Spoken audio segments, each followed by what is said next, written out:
एक सुनसान सड़क, तेज धूप और एक गाड़ी के पंचर टायर के साथ फंसे कुछ दोस्त।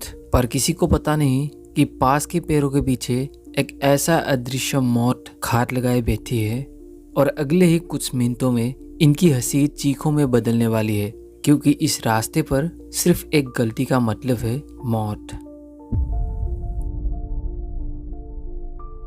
तो अब कहानी शुरू होती है। 6 दोस्त एक एसयूवी कार में सफर कर रहे होते हैं। टॉड, सारा, कैरन, एरिक, जेफ, ये सब एक रोड ट्रिप पर निकलते हैं। लंबी सड़क, नीला आसमान और किसी का फोन का सिग्नल नहीं है। सब कुछ ठीक चल रहा होता है, तभी अचानक एक जोरदार आवाज आती है और इनकी गाड़ी की टायर फंस जाती है।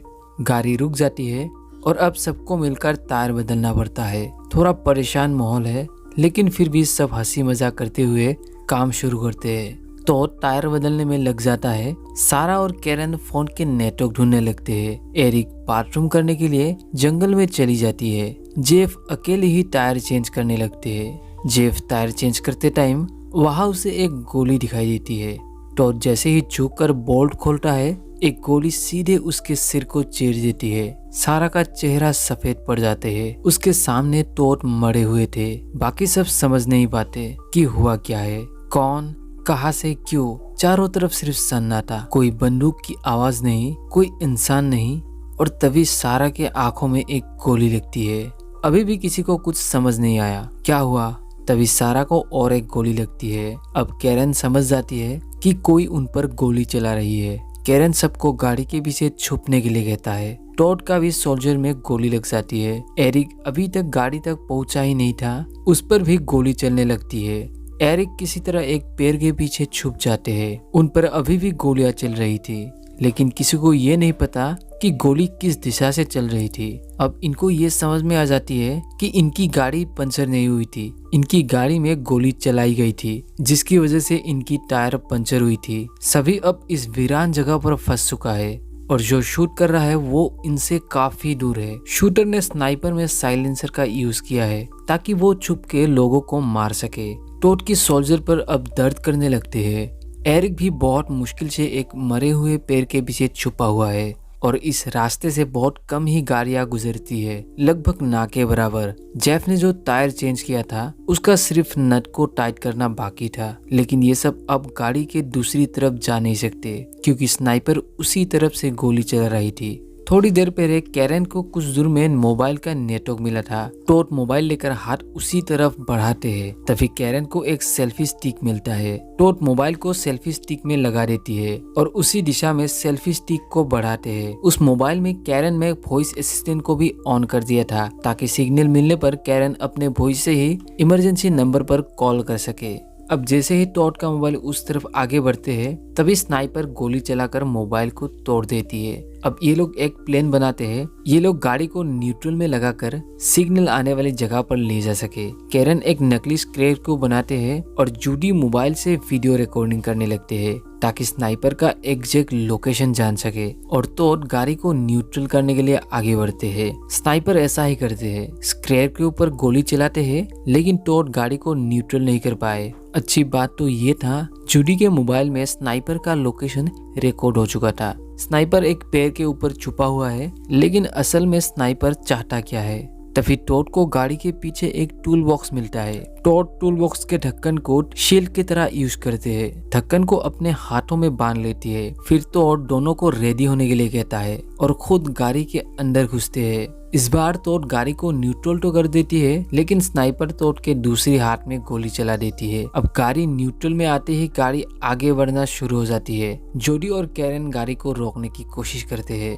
इसी भागदौड़ में जोडी गाड़ी के बाहर निकल जाती है और जोडी स्नाइपर के सामने आ जाती है। तभी गाड़ी का जो टायर चेंज किया था उसका नट टाइट नहीं किया था, जिसकी वजह से पहिए गाड़ी से निकल जाती है और गाड़ी रुक जाती है। एरन इसी मौके का फायदा उठा के वहां से भागने की कोशिश करते हैं, लेकिन स्नाइपर एरन के दोनों पैरों में गोली चला देती है और एरन जमीन पर गिर जाती है। वो चल भी नहीं पा रहा था। जोडी भी इसी मौके का फायदा उठा के गाड़ी के पीछे आ जाती है।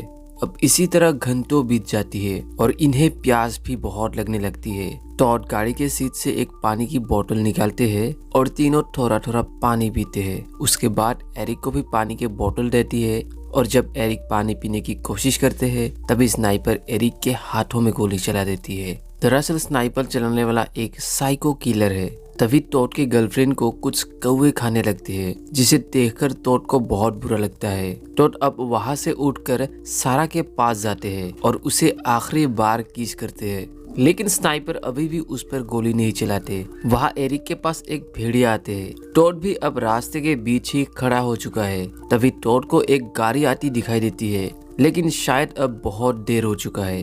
तभी टॉड पर भी गोली लग जाती है, जिसकी वजह से एरिक के पास का भेड़िया भाग जाती है और वहाँ टॉड भी उसकी गर्लफ्रेंड के पास ही गिर जाते हैं और उसकी भी मौत हो जाती है।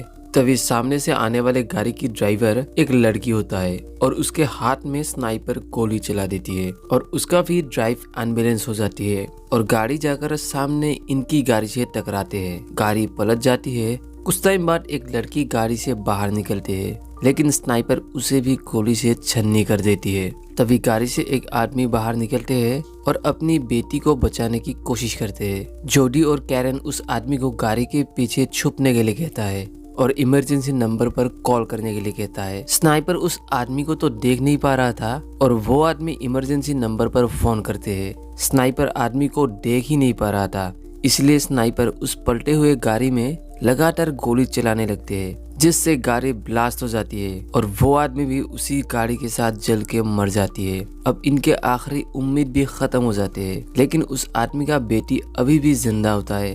वो खड़ा होने की कोशिश करते हैं, तभी स्नाइपर उसे भी सिर में गोली मार देती है। कैरन और जोडी के सामने ही पूरा परिवार मर चुका था। अब दोनों सोचने लगते हैं कि किस तरीके से उस स्नाइपर के नजरों से बचा जा सके। दोनों अब रात को यहाँ से भागने का प्लान करते हैं, लेकिन स्नाइपर भी रात को थर्मल लेंस से इन पर नजर रखते हैं और स्नाइपर कहीं नहीं जाते। कैरन अब एक चाकू लेकर गाड़ी की सीट को काटने लगते हैं। जोडी थोड़ा पेट्रोल और कुछ कपड़े का इंतजाम करती है। उन्हें 2 ड्रिंक्स मिलता है, दोनों ड्रिंक्स को पीते हैं। उसके बाद दोनों गाड़ी के अंदर पेट्रोल छिड़क के गाड़ी में आग लगा देती है। अब गाड़ी से बहुत सारा धुआं निकलने लगते हैं, जिससे स्नाइपर इन पर अच्छी तरह नजर नहीं रख पा रहा था। तभी कैरन देखता है उनकी तरफ एक पुलिस की गाड़ी आ रही है। मतलब उस आदमी ने जो इमरजेंसी कॉल किया था वो कॉल पुलिस से कांटेक्ट हुआ था। अब पुलिस वाले भी साथ में 2 स्नाइपर ले आते हैं जो उसे ढूंढने की कोशिश कर रहे हैं, लेकिन पुलिस वालों को भी पता नहीं कि इस जगह पर खतरा अभी भी टला नहीं है। फिर एक ऑफिसर बैकअप टीम को यहाँ की लोकेशन देते हैं। तभी स्नाइपर उसके सिर में गोली मार देती है और गलती से उसका पैर एक्सीलेटर पे पड़ जाती है। गाड़ी आगे की तरफ जाने लगती है। इसी मौके का फायदा उठा के कैरन जोडी को भी उसके साथ भागने के लिए कहता है, क्योंकि स्नाइपर अब पुलिस वालों पर नजर रख रहा था। अब जोडी का हिम्मत टूट चुका है, वो भाग नहीं सके। कैरन अकेले ही वहाँ से भागने लगते हैं, लेकिन कुछ दूर जाते ही स्नाइपर कैरन को गोली से मार देती है। अब वहाँ भी 2 पुलिस वाले जिंदा बचते हैं। जोडी किसी तरह उन 2 पुलिस ऑफिसर तक पहुँच जाती है। पुलिस वाले और स्नाइपर के बीच काफी गोलीबारी होती है, लेकिन स्नाइपर दोनों पुलिस वालों को भी मार देती है। जोडी, जिसके पास और कोई चारा नहीं है, वो जल्दी से पुलिस के गाड़ी में बैठ जाती है। जोडी गाड़ी को तेज चलाते हैं और गाड़ी को उस तरफ भगाने लगते हैं जिस पेड़ के ऊपर स्नाइपर छुपा हुआ है। जोडी गाड़ी को तेज चला के उस पेड़ से टकराते हैं, जिससे स्नाइपर पेड़ से नीचे गिर जाते हैं। जोडी देखता है उसके सामने वो स्नाइपर पड़ा हुआ है। जोडी उस स्नाइपर को उठाते हैं। वो आदमी अभी भी एक गीली सूट में होता है। जोडी उस गन को उठाते हैं जिसमें बहुत सारी लाइनें बनी हुई थी। इससे ये पता चलता है कि उसने कितने लोगों को मारा है। जोडी गन रिलोड करके स्नाइपर पर गोली चला देती है, जिससे वो जमीन पर गिर जाते हैं। जोडी उसके सिर में भी गोली चलाते हैं, लेकिन तभी गन की गोली फंस जाती है। जोडी उस गन से ही उसके सिर में मारना शुरू कर देती है और उसके सिर को कुचल देती है, लेकिन लास्ट में गन की गोली चल जाती है और गोली जोडी के गले को चीर के निकल जाती है और लास्ट में जोडी भी यहाँ पे मारा जाता है। तो दोस्तों, आज की कहानी यहीं पर खत्म हो जाती है।